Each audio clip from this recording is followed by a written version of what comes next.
Bismillahirrahmanirrahim. Assalamualaikum warahmatullahi wabarakatuh.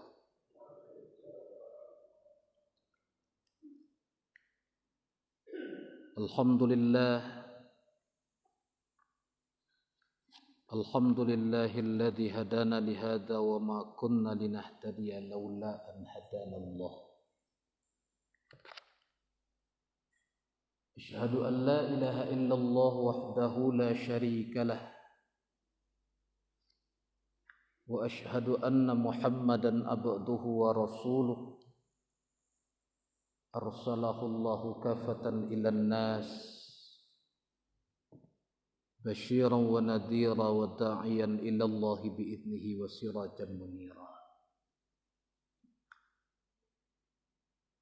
Amma ba'du, subhanaka la ilma lana illa ma 'allamtana innaka antal alimul hakim. Wa qala ta'ala fi kitabihil karim, a'udzu billahi minasy syaithanir rajim, bismillahirrahmanirrahim. Wa likulli ummatin ja'alna mansakan liyadhkuru ismallahi ala ma razaqahum min bahimatil an'am. Fa ilahukum ilahu wahid wa lahu aslimu wa basyiril mukhbitin. Sadaqallahul azim. Al-Quran surah yang ke-22, surah Al-Hajj ayat yang ke-34. Bapak pengurus masjid yang kita hormati, bapak-bapak, ibu-ibu, kaum muslimin, muslimat, hadirin hadirat rahimakumullah. Kembali kita bersyukur kehadirat Allah Subhanahu wa taala. Alhamdulillah, pada malam hari ini kita sudah selesai menunaikan ibadah salat Isya secara berjamaah. Mudah-mudahan salat kita, zikir dan doa kita setelahnya, termasuk ibadah salat sunat rawatib ba'diyah 2 rakaat tadi, mudah-mudahan semuanya diterima di sisi Allah Subhanahu wa taala. Andai kata ada kekurangan-kekurangannya, mudah-mudahan disempurnakan oleh Allah. Andai kata ada dosa-dosa di dalamnya, mudah-mudahan diampunkan oleh Allah Subhanahu wa taala. Amin ya rabbal alamin. Kemudian salawat dan salam dengan membaca Allahumma salli ala sayyidina Muhammad wa ala ali sayyidina Muhammad. Mudah-mudahan Allah sampaikan kepada junjungan kita Nabi besar Muhammad sallallahu alaihi wasallam, sembari kita berdoa kepada Allah Subhanahu wa taala, mudah-mudahan kita semuanya menjadi bahagian daripada umat Rasul yang istiqamah dalam beragama. Orang-orang yang senantiasa mengatur kehidupan ini dengan aturan Al-Quran dan sunnahnya. Dengan cara seperti itu, insya Allah kehidupan kita akan selamat di dunia dan bahagia kelak di kampung akhirat nanti. Bapak-bapak dan ibu-ibu kaum muslimin muslimat, kalau biasanya jam setelah salat Isya ini kita sudah kembali ke rumah kita masing-masing untuk beristirahat. Tapi malam kini kita tetap kumpul di masjid dalam rangka mempersiapkan diri dengan mengupdate kembali, memperbaharui ingatan kita terhadap aturan-aturan yang ada dalam agama kita, terutama yang berhubungan dengan pelaksanaan penyembelihan udhiyah atau hewan kurban.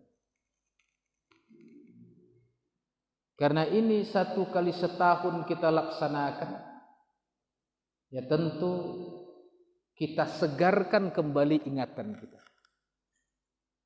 Kan begitu.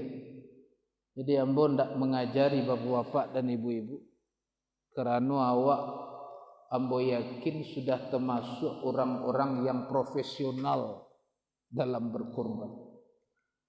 Karena di samping tiap tahun kita saksikan, tiap tahun ambo yakin terutama yang ikut menjadi peserta kurban, kita sudah melaksanakan perintah Allah untuk menyembelih hewan kurban itu. Tapi tinggal menyegarkan kembali. Ya, menyegarkan kembali. Bapak dan Ibu, pada kajian subuh beberapa minggu yang lalu, ambolah sampaikan sedikit tentang beberapa ketentuan terkait dengan hewan kurban ini. Kurban itu adalah nama terhadap hewan yang disembelih dengan niat yang khusus mentaqarrubkan diri kepada Allah Subhanahu wa taala pada hari yang ditentukan oleh Allah. Bila harinya 10 Zulhijjah, 11 Zulhijjah, 2 balik dan 3 balik Zulhijjah, tidak di luar itu. Jadi kalaupun awak menyembelih dengan niat taqarrub kepada Allah tapi di luar nan ampe hari itu, maka itu tidak bisa kita sebut dengan amaliyah kurban. Jadi waktunya ditentukan oleh Allah. Menyembelih hewan kurban pada hari yang 4 itu merupakan bahagian daripada syiar-syiar Allah. Sya'iratun min sya'airillah. Merupakan salah satu syiar daripada syiar-syiar Allah. Orang-orang yang membesarkan syiar Allah ini, fa innaha min taqwal qulub. Itu salah satu pembuktian kalau hati kita betul-betul bertakwa kepada Allah Subhanahu wa ta'ala. Karena itu termasuk syiar daripada syiar-syiar Allah. Maka berkurban pada hari yang 4 itu, dalam pengertian mengalirkan darah hewan kurban, ihrakid dam, menyembelih hewan kurban lebih utama daripada sekedar bersedekah, meskipun jumlah atau nominal sedekah kita sama nilainya dengan harga hewan kurban. Kalau kita singgung juga dalam kajian subuh. Jadi kalau ada nan bertanya, "Kok bersedekah sih kami?" Ternyata kata para ulama, wa tadhiyatu afdalu minas sadaqati bithamaniha. Menyembelih hewan kurban dalam pengertian mengalirkan darah hewan kurban pada tanggal 10 Zulhijjah, sebalik Zulhijjah, 3 balik Zulhijjah, atau hari raya Idul Adha tambah hari tasyrik yang 3, itu jauh tetap lebih utama daripada bersedekah setara dengan nilai hewan kurban. Kenapa? Karena kurban adalah bahagian dari syiar-syiar Allah yang waktunya tidak ada pada hari dan bulan yang lain, hanya pada 4 hari itu. Sedangkan bersedekah bisa kita laksanakan, kita lakukan di luar hari nan ampe itu.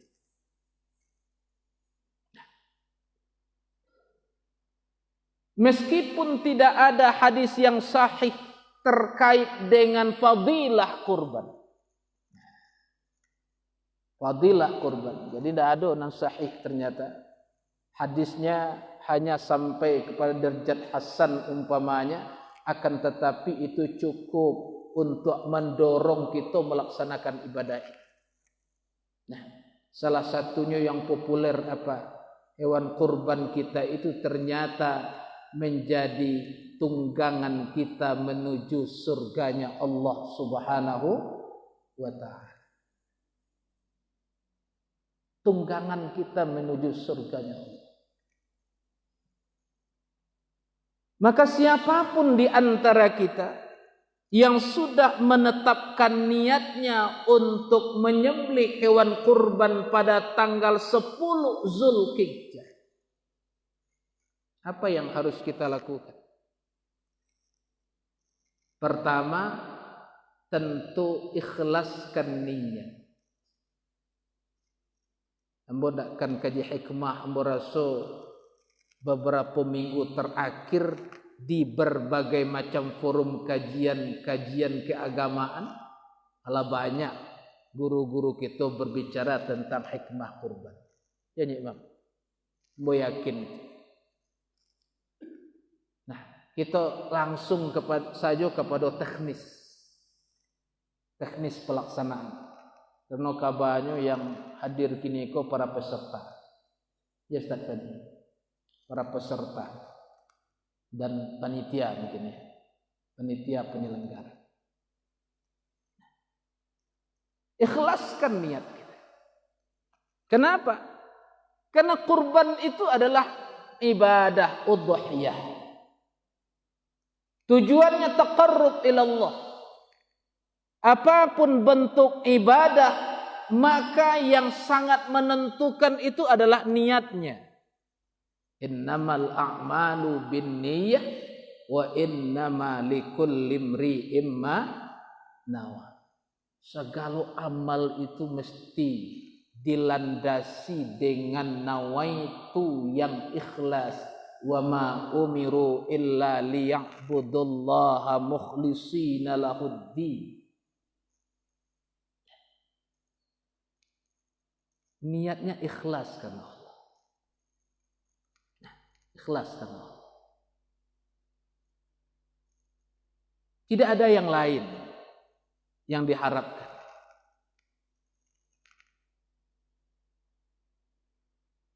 Bukan karena besar kecilnya hewan. Tapi yang dinilai oleh Allah itu adalah keikhlasan nawait. Lan yanalallahu luhumuha wala dima'uha walakin yanaluhu taqwa minkum. Kan itu kata Allah. Darah dan daging itu tidak akan sampai kepada Allah. Tidak akan sampai. Walaupun biasa nanti dipecahkan manusia kan daging lagi. Hampir setiap tahun kita mandanga Bapak Ibu ada persoalan terkait dengan daging. Tahun dulu ambo sampai memediasi dua pihak yang berselisih paham. Kenapa? Karena ternyata ada kupon palsu. Ada kupon palsu. Jumlahnya tidak seketik sikua bantiang. Jadi sikua bantiang dibagi-bagi sebanyak itulah siku kupon palsu. Padahal Allah sudah tegaskan. La yanalallahu luhumuha wala dima'uha walakin yanaluhu taqwa minkum. Darah dan daging itu tidak akan sampai kepada Allah Subhanahu wa taala. Itu ada percakapan. Walakin yanaluhu taqwa minkum. Tapi yang dinilai Allah itu apa? Ketakwaan hati orang-orang yang berkorban. Salah satu bahagian yang sangat menentukan dalam masalah itu adalah nawaitu yang ikhlas. Iko letaknya tidak di luar, letaknya di mana? Di hati. Ternyata iko nanti dicari Allah. Innallaha la yanzuru ila suwarikum wala ila amwalikum wala ila hasabikum, banyak itu. Walakinnallaha yanzuru ila qulubikum wa a'malikum. Allah tu tidak mencari bantu awak, penampilan kita. Allah tidak melihat pula penampilan hewan kurban kita tentunya. Ada di tempat tertentu Bapak Ibu, ambo pernah membimbing sebuah skripsi yang membicarakan ini. Hewan korbanku dibadai. Dibadai dulu. Tapi dia gah lipstik lain dak dah. Jadi di mandian luar biasa, dia gah bunga mawar segala macam biar harum. Lalu kemudian diarak macam-macam. Ini tradisi masyarakat. Kalau ambo mencari itu dari sisi apa? Dari sisi keinginan mereka untuk mempersembahkan yang terbaik kepada Allah Subhanahu wa taala. Walaupun tidak ada anjuran seperti itu. Nah, besar kecilnya itu tidak dinilai oleh Allah. Darah dan dagingnya itu tidak dinilai oleh Allah. Tapi yang dinilai sebenarnya apa? Tetapi yang dinilai oleh Allah ketakwaan hati. Salah satu unsur penting dari ketakwaan hati itu, apakah kita berkurban dengan nawaitu yang ikhlas atau tidak. Nah, aiko dulu peloan niat awak.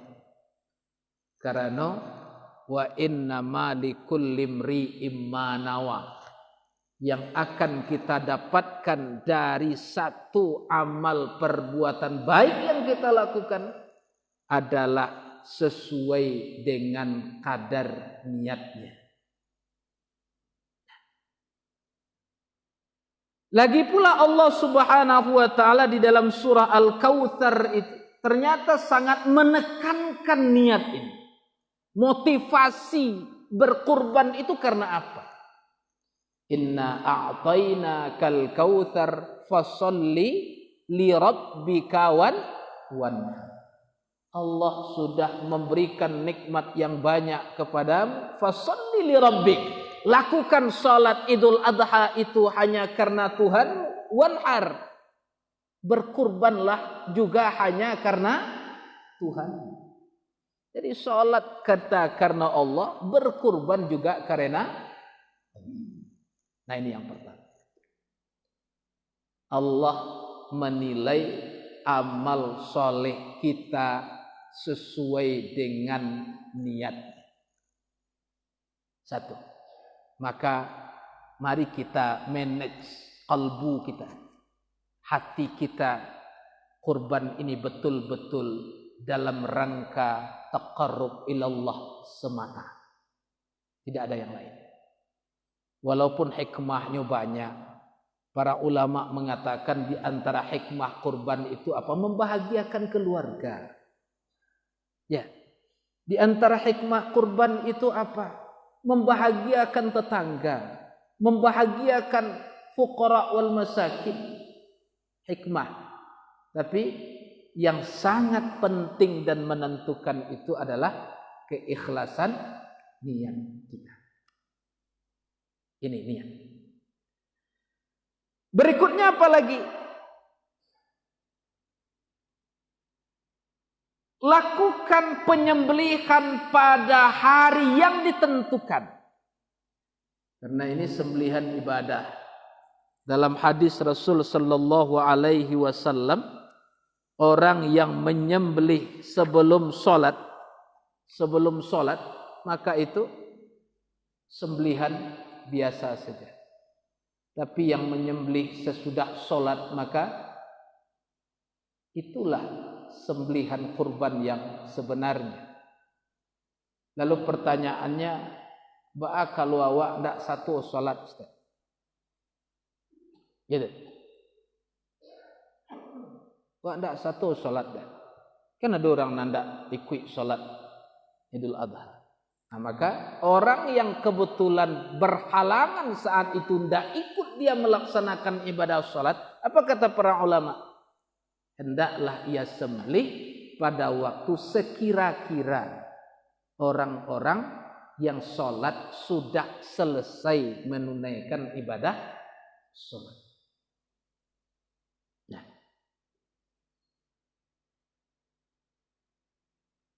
Batasnya kapan? tambah hari tasyrik yang 3. Sabaleh, 2 baleh, 3 baleh Zulhijjah. Kemudian apa lagi? Persiapkanlah hewan yang cukup syarat. Nah, Nabi mengatakan arba'un la tajuzu fil adahi. Ado ampe kecek Nabi ndak boleh terdapat pada hewan sembelihan. Ambo yakin panitia kurban tentulah sangat selektif untuk menilai hewan kurban yang akan dibeli. Yakin ambo tu. Pertama al-aura'u al-bayyinu aura'uha awaruha. Apa itu? Hewan yang buta. Yang buta, yang jelas butanya. Ndak boleh nan butuh. Ndak boleh nan patah tanduaknya. Ndak boleh yang maridah, marid apa? Sakit. Yang sakit ndak boleh. Nah, kemudian ndak boleh juga yang sumbiang kukunya. Artinya apa? Yang akan dipilih sebagai hewan yang dikurbankan itu hewan yang betul-betul selamat dari cacat dan aib. Ya, dari cacat dan aib. Baik cacat na nampak atau cacat tersembunyi, aib yang tersembunyi. Apa contoh aib yang tersembunyi kini? Hewan ko dicaliak gapuak, tapi orang nan tahu mengecean ko ndak gapuak di dagiang do ko ndak gapuak di air. Kan ado jo orang nan curang sebelum hewan itu dijual supaya bare maka disuntiknya dengan air. Nah, itu kan ada kejadian kan. Ternyata ketika dicubik kulitnya dek orang hewan, dokter hewan, mencoroh air sebanyak. Curang. Nah, maka aib tersembunyi itu bagaimana mengetahuinya? Tentu dikonsultasikan kepada orang yang ahli di bidang itu. Nah, maka peran dokter hewan di dalam menentukan apakah hewan itu tergolong hewan yang sehat atau tidak, itu juga sangat menentukan. Nah, cukup syaratnya. Syaratnya selamat dari aib dan cacat. Lalu apa lagi? Kedepankan perilaku ihsan. Itu tidak usah panjang-panjang. Sudah sembahyang isya. Kalau panjang-panjang awak mengaji, panjang lunju kaki awak adanya. Bapak Ibu, nan lunju harus istilah doa. Kan biasa. Nah, Bapak dan Ibu, ihsan. Awali dengan ihsan dalam memperlakukan hewan itu. Kita dituntun oleh agama untuk memperlakukan hewan yang akan dikurbankan itu secara baik. Tidak boleh dianiaya, dilacui sejadi-jadinya. Dikurang-kurangi makannya, bahkan harus dicukupkan makannya. Nah, termasuk dalam masalah ini adalah yang kadangkala karena didorong oleh semangat yang luar biasa di antara orang-orang yang terlibat di dalam mengurus hewan kurban itu, kadangkala abai itu. Apa contohnya yang cenderung abai itu? Lupa awak memisahkan hewan yang akan disembelih dari tempat penyembelihan. di pacampuan saja. Nan kadidabiah, nan didabiah desiko, di samping di pawi alonan, nan kadidabiah berikutnya. Jadi walaupun hewan itu adalah nomor urut yang kedua gitu kan, nomor satu saja yang didabiah, tapi pisahkanlah. Karena itu akan menimbulkan masalah. Walaupun ndak pandai mengecekan kawa, kira-kira stres ndaknya. Sehingga kadang kala wak mandanga bantiang dia nulari ka ngarai siano. Ya ndak kalarinya. Ya, inyo dilataan di muka kawannya yang dieksekusi. Maka sebetulnya awaklah dituntun di dalam agama untuk pisahkan. Jadi bawalah satu persatu ke tempat penyembelihan itu. Nah, itu yang lebih baik. Lalu apa? Persiapkan pisau yang tajam. Ihsan di dalam melakukan penyembelihan itu. Apa kata Rasulullah? Idza qataltum fa ahsinul qatlah. Kalau kamu membunuh, maka bunuhlah dengan baik. Kalau bahasa membunuh, tentu itu untuk hewan yang tidak dikonsumsi dagingnya. Gitu. Kalimat kata-kata membunuh aku kan biasa untuk binatang nan dagingnya tidak dikonsumsi. Contoh tikui. Wak bunuh tikui. Banyak tikui di rumah awak kita pasang perangkap, dapet sikua, lalu kemudian disiram jo bensin dia korek api. Boleh enggak tu? Boleh enggak tu kira-kira apa ibu? Enggak boleh. Kenapa? Karena enggak sesuai dengan hadis Nabi tadi. Idza qataltum fa ahsinul qatlah kata Nabi. Apabila kamu membunuh maka bunuhlah dengan baik. Apa makna membunuh dengan baik? Lakukan cara yang secepat mungkin dapat menghilangkan nyawanya.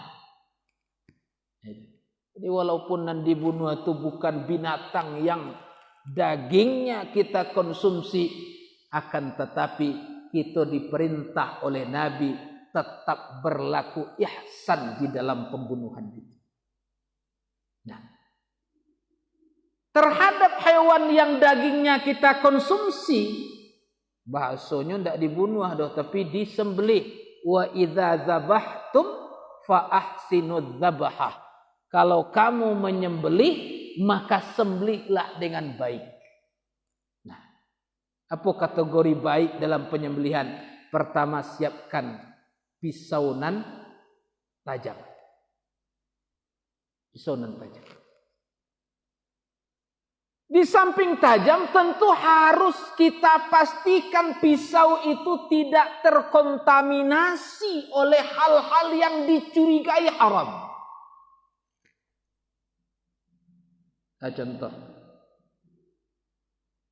Pisau pai baburu babi dipakai untuk mendabiah hewan kurban.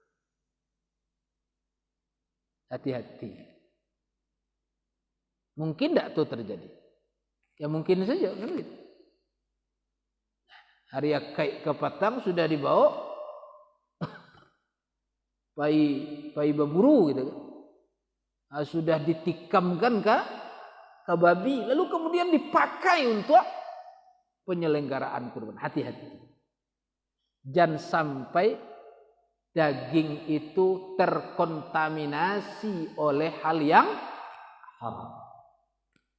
Pastikan kesuciannya, kebersihannya. Nah, pakai yang tajam. Yang tajam. Apabila kamu menyembelih, sembelihlah dengan baik. Tajam alatnya.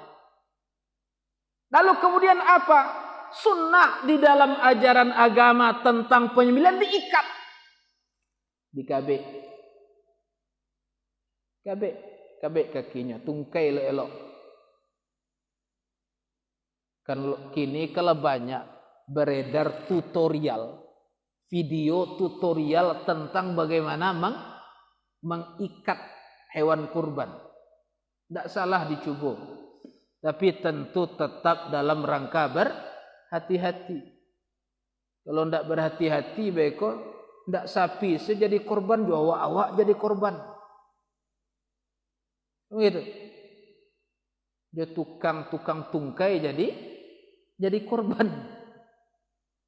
Nah, ikat dengan baik, ya, pada tempat yang baik. Hati-hati ketika marabahannya kok. Jangan dibanting sesuai dengan keinginan kita saja, tapi pertimbangkanlah dampak dari membanting tadi. Kalau patah tulang rusuknya ketika dirabahan, kira-kira cacat enggak? Cacat. Nah, maka hati-hati. Rabahkan ditampaikan dan nanda mungkin menimbulkan dampak itu. Nah, lalu sembelih dengan baik. Dengan apa? Supaya dagingnya halal dikonsumsi, sembelihlah dengan apa yang diajarkan oleh Nabi. Apa yang diajarkan oleh Nabi, apa yang dibaca oleh Nabi ketika menyembelih itu? Setidaknya bismillahi Allahu Akbar. Nah, kenapa begitu? Karena salah satu daging hewan halal, hewannya halal tapi menjadi haram untuk dikonsumsi. Kenapa? Karena disembelih tanpa menyebut nama Allah. Wa ma uhilla li ghairillah. Ini halal. Sapi kan halal.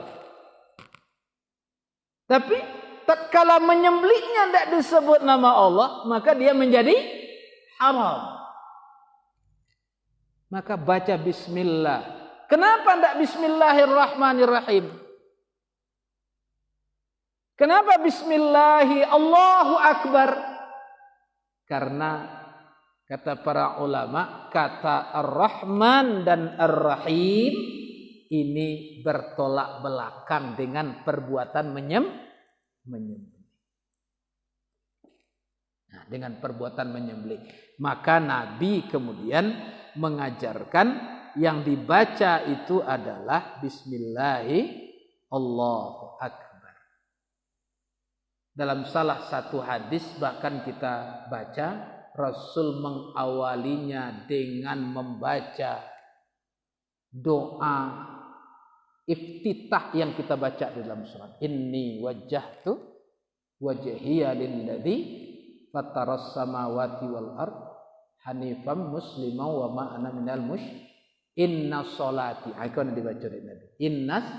Inna sholati wa nusuki wa mahyaya wa mamati lillahi rabbil alamin. Kenapa? Karena di situ ada pernyataan yang mengatakan bahwa nusuk kita, nusuk itu apa? Kurban kita, sembelihanku, sesungguhnya solatku, inna solati wa nusuki, dan kurbanku, sembelihanku, wa mahyaya, hidupku, wa mamati, matiku, lillahi rabbil alamin. Jadi ini sebuah pernyataan atau ungkapan yang menunjukkan bahwa sembelihan itu adalah semata-mata untuk Allah Subhanahu wa ta'ala. Nah, ada itu dalam hadis Nabi ketika menyembelih itu membaca itu, setelah dibaca innas sholati wa nusuki dan seterusnya, lalu Nabi mengatakan bismillahi Allahu Akbar dan beliau sembelih. Nah, di mana tempatnya? Di mana tempatnya? Tidak asal saja. Nah, kan ada orang mengecek, jangan ke pangkalan, jangan ke ujung mana. Nah, maksudnya apa? Disembelih pada tempat yang benar. Di mana tempatnya? Kalau sapi itu sekitar 4 atau 5 jari dari rahang sebelah bawah.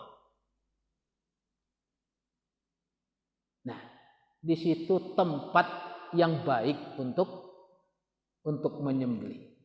Dan sembelihlah pada saat nafasnya keluar. Itu kan diteliti oleh para ahli.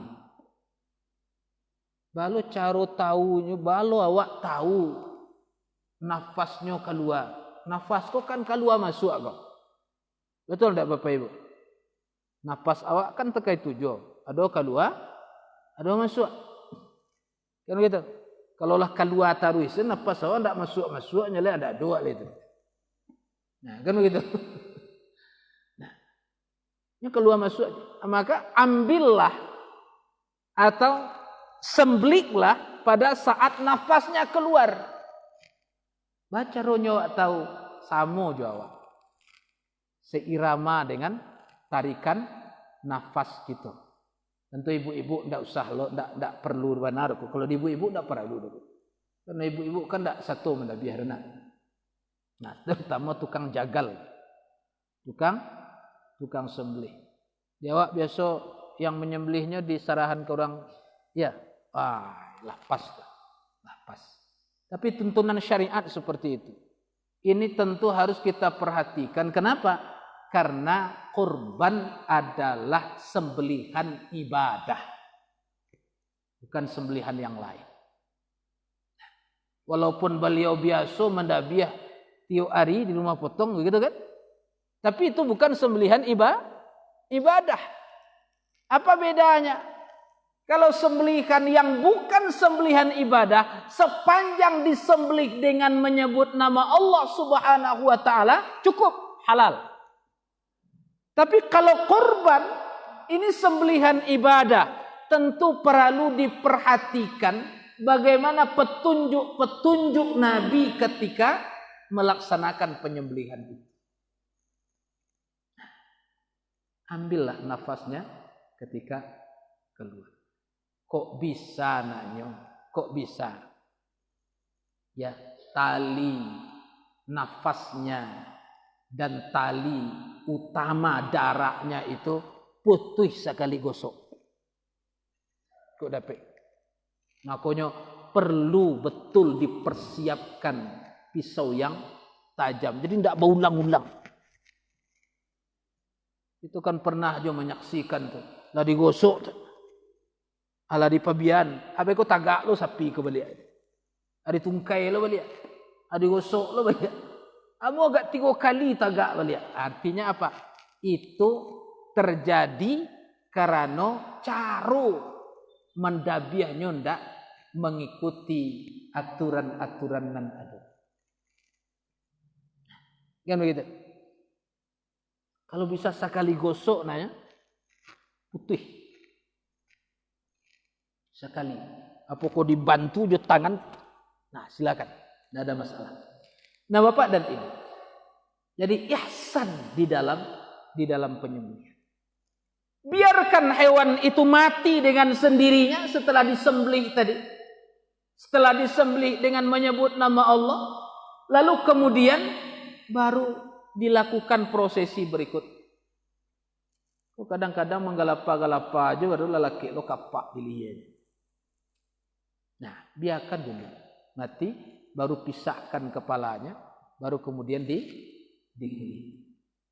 Nah, ini bahagian daripada apa yang disebut dengan istilah fa'ahsinud dzabhah. Idza dzabhtum fa'ahsinud dzabhah. Kalau kamu menyembelih, maka sembelihlah dengan baik. Sembelih dengan baik. Lalu apalagi ihsan di dalam membagi dan mendistribusikan. Ihsan dalam membagi dan mendistribusikan. Siapakah yang berhak terhadap daging hewan kurban itu? Ada hak bagi orang yang memilikinya.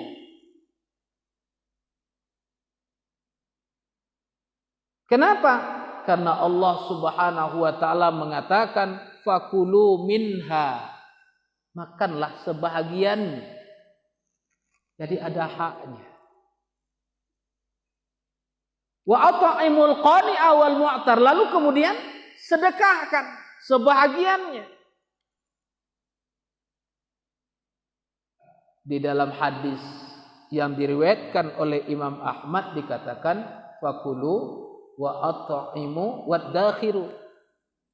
Makanlah sebahagian, lalu kemudian sedekahkanlah sebahagian, dan simpanlah sebahagian. Siapa menyimpan kok? Tentu orang nan punya. Gitu.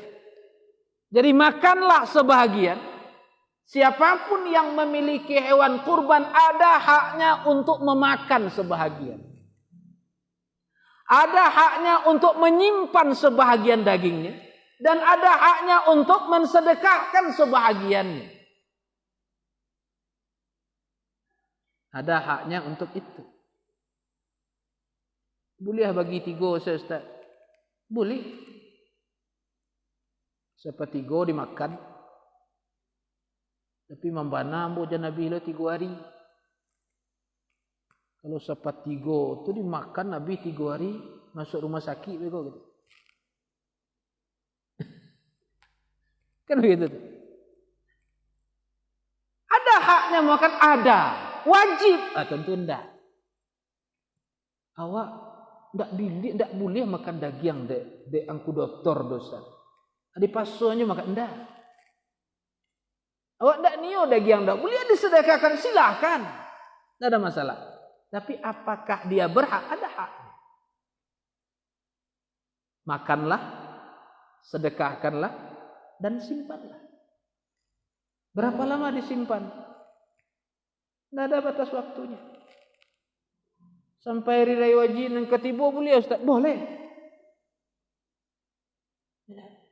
Pukul 10 awak menyembelih kurban di tahun yang bersangkutan. Pukul 9 pagi masih makan daging kurban tahun dulu.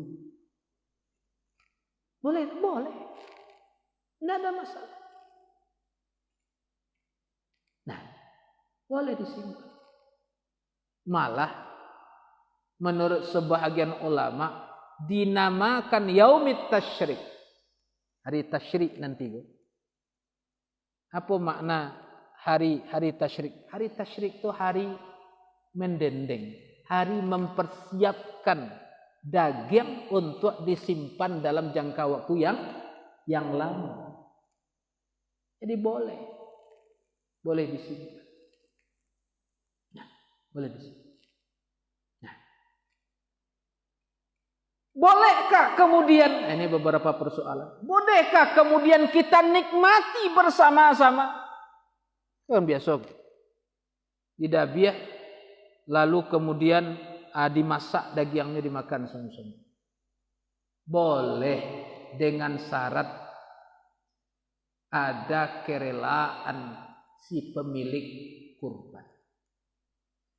Nah, tentu keceanlah, sampaikanlah kepada peserta yang daging hewan kurbannya akan dimasak dan dinikmati bersama-sama. Kelompok 1, biasa kan kelompok 1 tuh. Siaurangnya kelompok 1.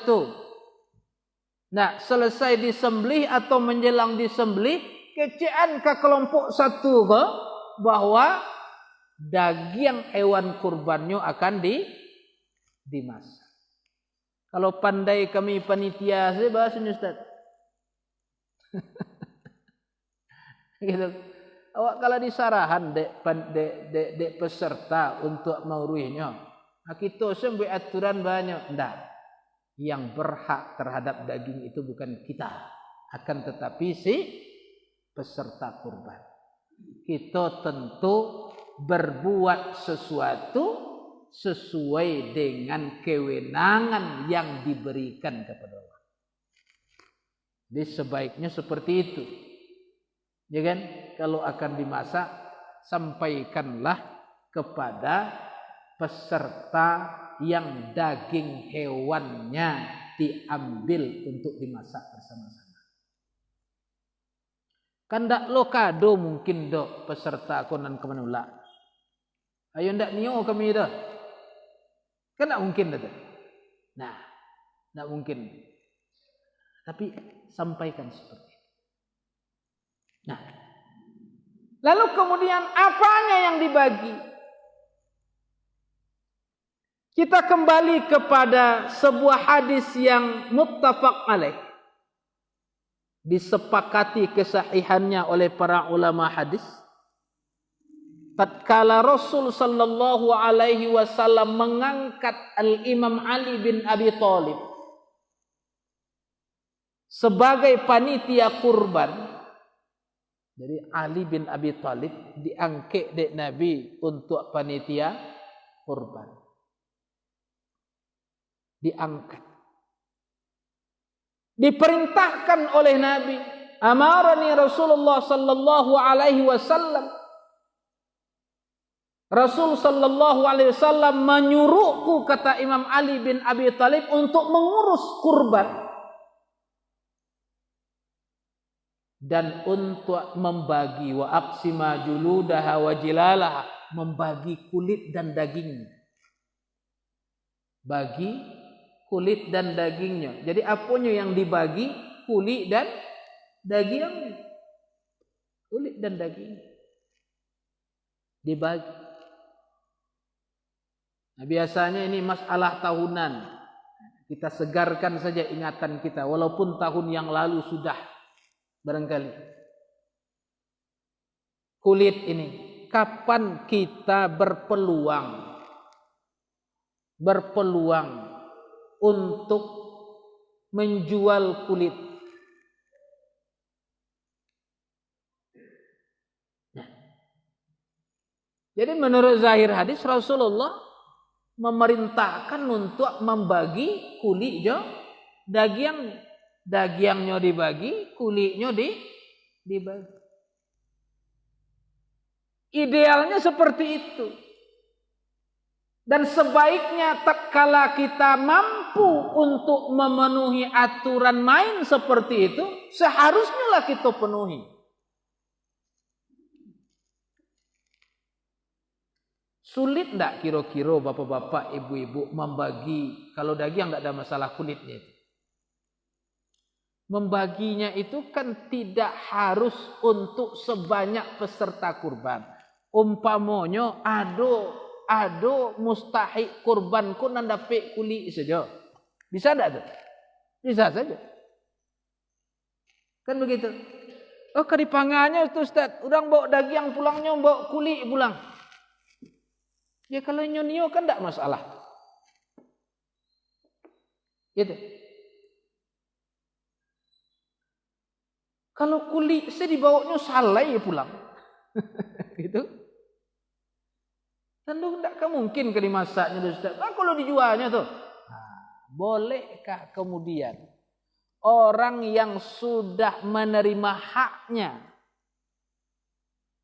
bahagian daripada hewan kurban itu, lalu kemudiannya jual?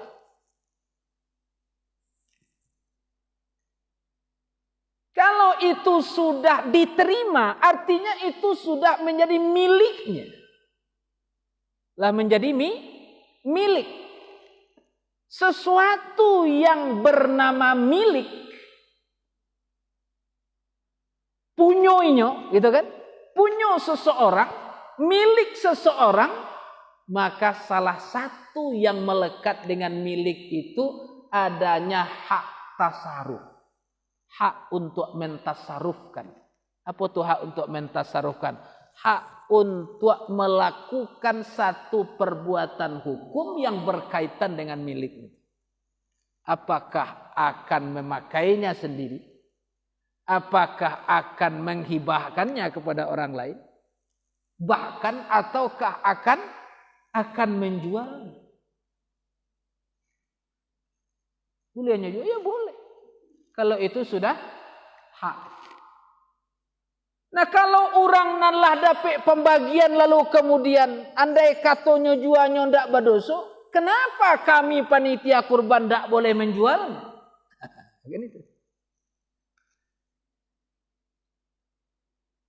Itu berbeda keadaannya. Kalau orang yang lah mendapatkan hak tadi, itulah jadi miliknya. Sedangkan panitia kurban bukan pemilik. Jadi panitia kurban tidak punya hak untuk mentasarrufkan. Lagi pula Rasul sallallahu alaihi wasallam menyuruh membagi. Abaa kalau timbul mubadir. Nah, bukan lain persoalan. Enak, mubazir. Menurut pengalaman nan biasa tahun-tahun sebelumnya, kalau kami bagi Ustaz, besoknya basobok di kami kulik dan salawet tapak tanganku basirak-sirak di tepi bandar. Umpama seperti itu. Atau masuk ke tong sampah. Mubazir. Nah, kecuali seperti itu. Ya, hal yang bersifat mubazir harus kita hindarkan. Apa jalan keluarnya? Nah, inilah yang dikemukakan oleh di dalam mazhab Hanafi bahwa dibolehkan menjualnya, akan tetapi hasil penjualannya dikembalikan kepada mustahik kurban. Jadi di samping adonan menerima dagingnya menerima pitih. Pitih kok pitih hasil penjual. Oh kan tidak mungkin di hari H, Ustaz. Kalau tidak di hari H kan bisa hari berikutnya. Ya, hari berikutnya. Karena hari untuk pelaksanaan penyembelihan dan pembahagian hewan kurban itu kan lapang. Sampai hari 10, sabale, 2 bale, 3 bale, zul. Nah itu. Ambo yakin kau lah pernah disampaikan juga sebelumnya. Nah itu solusi menurut Imam Hanafi. Nah, Bapak dan Ibu. Lalu kalau kita lanjutkan hadis Rasulullah itu, apalagi yang diwanti-wanti oleh Nabi. Wa amarani, Rasul sallallahu alaihi wasallam memerintahkan juga kepadaku, kata Imam Ali bin Abi Thalib, alla wa'tiyal jazara syai'an minha, agar kami tidak memberi upah, tidak memberi upah, ya, dengan sesuatu yang berasal dari hewan kurban yang dikorbankan itu. Upah untuk upah untuk orang yang terlibat di dalam pelaksanaan penyembelihan dan pembahagian hewan kurban itu. Jadi dilarang dek Nabi menjadikan hewan kurban itu sebagai upah. Tukang dabiah diupah. Gitu. Kalau sesuatu kan dia tak itu. Ambo ketika di pesantren masih takana dia ambo. Tukang dabiah dapat kapalo cie. Dek alun tahu ambo kata tu, ya bawa saya kapalo ko pulang ni. Kalau cie nyoman dabiah, aduh kapalo dibawanya pulang. Kapalo bantiang cie, kapalonya cie kan itu. Nah, kalau sampai 5 nyoman dabiah kan 6 kapalo bawa pulang. Kapalo bantiang 5, kapalonya cie kan itu. Nah, tukang sembelih dapat kepala.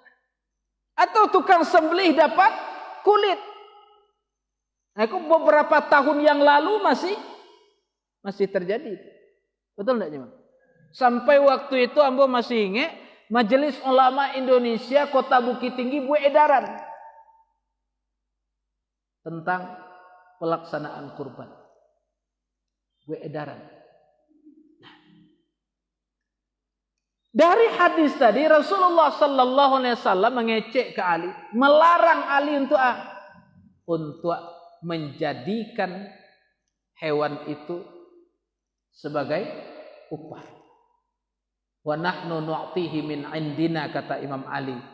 Lalu kami menyediakan upah itu dari harta lain. Artinya kalau begitu, bolehkah ada upah di dalam prosesi penyelenggaraan kurban? Boleh. Boleh ada upah. Tukang gubalo boleh diupah? Boleh. Tukang sembelih boleh diupah? Boleh. Tukang karajo boleh diupah? Boleh. Boleh. Yang tidak boleh adalah upahnya itu diambilkan dari hewan kurban yang bersangkutan. Nah, kalau timbul upah di dalam proses penyelenggaraan kurban itu, maka pakailah seperti apa yang dilakukan oleh Imam Ali bin Abi Thalib. Nahnu nu'tihi min indina. Kami sediakan upah itu, atau kami bayar upah itu, kata Imam Ali, dari harta yang lain. Kalau tukang sembelih kena khusus dapat upah, ayo sediakan bayar dari yang lain. Dari yang lain. Umpamanya pekerja juga dapat upah umpamanya, maka bayarlah dari yang lain. Lalu persoalannya, abalo kalau nan bakarajo bawa daging sekantong pulang. Kan biasa tuh. Biasa enggak tuh apa itu? Hindarkan akad upah dan hal-hal yang dapat dipersamakan dengan upah. Nah, apa ciri-ciri upah itu? Kalau nyo ndak bakarajo, nyo ndak dapat. Itu dan upah itu. Kalau nyo bakarajo, nyo dapat. Jumlahnya ditentukan. Maka kalaupun nanti yang bekerja mendapat sesuatu, jangan terbersit di dalam hati, ambo bakarajoku supaya dapat daging. Jangan terbersit. Tapi ada siapapun yang terlibat dalam kepanitiaan kurban itu, berangkatlah dari nawaitu yang ikhlas dalam rangka ta'awanu 'alal birri wa taqwa. Niatkanlah itu dalam rangka menolong orang yang ingin mendekatkan dirinya kepada Allah Subhanahu wa taala. Insyaallah dari Allah ada upahnya. Ada upahnya dari Allah. Kalaupun ada sesuatu yang diberikan dalam bentuk bahagian dari hewan kurban itu, terimalah sebagai sedekah. Sedekah dari siapa? Sedekah dari mereka yang berkurban. Karena ada ayat tadi, fakulu minha wa at'imul qani'a wal mu'min. Jadi sedekah dari yang berkurban. Pokoknya hilangkanlah ya hal-hal yang bisa menunjukkan kalau itu adalah upah. Jadi tidak ada jariah menantang buliah. Kan begitu. Biasanya kan jariah menantang buliah. De awaklah bajariah, awak buliah sesuatu. Hindarkanlah. Jadi karena ini adalah penyembelihan ibadah, maka aturan main tentang penyembelihan ibadah itu tentu harus kita perhatikan. Nah, inilah beberapa hal bapak-bapak dan ibu-ibu, ternyata lah 9:30 kurang 5. Nah, itu saja barangkali. Mungkin ada beberapa pertanyaan sebelum kita tutup. Ya, punya Imam, silakan. Ya.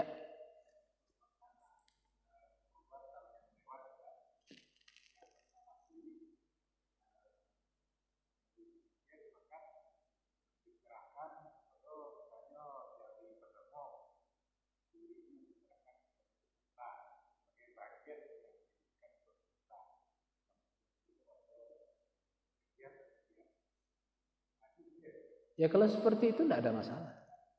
Kalau dikembalikan kepada peserta, kenapa? Karena mereka berhak untuk itu. Ya.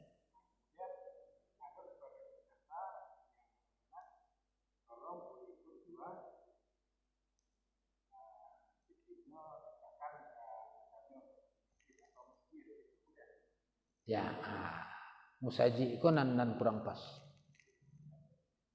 Ya, kalaupun kemudian dijual untuk menghindarkan kemubadiran, katakanlah begitu, maka hasilnya kembalikan kepada mustahik. Itu yang pas. Itu memang. Ya, kembalikan kepada mustahik. Mustahik kurban. Nah, Bapak Ibu, masih ada yang lain?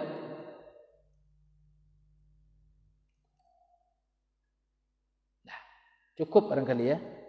Karena lah tiap tahun niko kita lakukan. Ya, kita berdoa kepada Allah, mudah-mudahan kurban kita diterima oleh Allah. Bapak dan Ibu mengingatkan dan mengajak kembali, malam ini adalah malam Yaumi Arafah. Malam Arafah. Orang-orang yang berhaji insyaallah sebagian malam ini sudah di Arafah menunggu wukuf besok. Cece Nabi kita disunnahkan besok berpuasa Arafah. Saum Arafah. Apa keuntungannya? Puasa di hari Arafah itu kata Rasul cukup di sisi Allah untuk menebus, memutihkan dosa selama sannatain. 2 tahun. Madiyah wa mustaqbilah. 1 tahun yang lalu dan 1 tahun yang akan datang. Jadi besok itu hari istimewa. Luar biasa nilainya. Jangan sampai awak tidak memanfaatkan keistimewaan itu. Mari ajak keluarga awak seluruhnya untuk berpuasa besok. Nah, itu saja. Selamat Hari Raya Idul Adha 1442 Hijriah. Mudah-mudahan segala amal soleh kita pada bulan Zulhijjah ini termasuk amal soleh yang diterima oleh Allah Subhanahu wa taala. Berbanyak maaf, billahi taufiq wal hidayah. Assalamualaikum warahmatullahi wabarakatuh.